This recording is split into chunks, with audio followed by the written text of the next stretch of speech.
So let's dive into a little bit of that math. So first things first, anytime that you've got your wholesale price, we're going to at least double that to get to a retail price. So that is really important for retailers. And part of the reason that's really important is because you have to think about all the overhead that a store has. So it's not like when you sell to a store and they double it, that they're making millions off of that.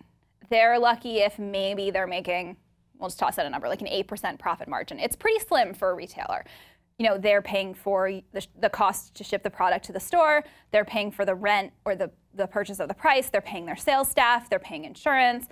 They actually have to factor in the cost that you need a store full of inventory before you can make money, so there's always that. So don't feel like, oh my God, stores are just like walking away with all this money. They're not. Retail is a tough business. And so we want to make sure that our stores are successful. So that means that your store is going to want to be able to mark up at least ×2. But depending on your industry, there might be more. So you maybe have heard these terms before. So Keystone, and you're certainly going to hear them if you're at a trade show. So Keystone means that you are marking up 2 times from your wholesale price to your retail price. And yes, these are definitely in your glossary. So Keystone is 2.5. Key and a half is, or Keystone is 2, sorry. Key and a half is 2.5. And triple key, you may have heard that, that's 3 times wholesale.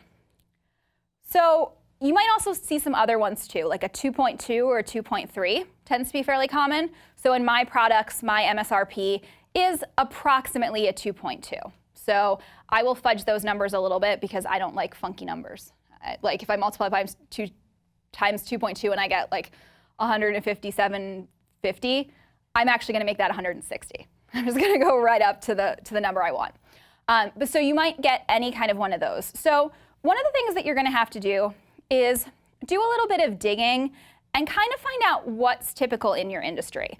So in my industry, I see anywhere between a Keystone, which is that 2 times, to a 2.5 markup. I split the difference at 2.2 because typically my stores who mark up that 2.5 tend to be in places where things are more expensive. Like my San Francisco stores, they're going to mark up 2.5. Most things tend to be a little more expensive here, so that's fine. I'm not going to jump to that level. I'm going to jump to that 2.2. So those of you who are making jewelry, your stores are going to like you a lot better if you're at like a 2.2, 2.3, rather than that straight 2.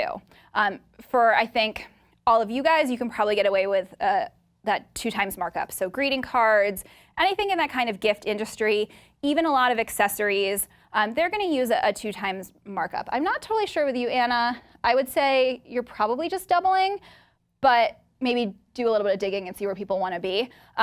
Where you get to that triple key, that 3 times markup, is where you get into that really kind of high-end luxury market. So someplace like a Barney's, they're going to triple key everything just because they can.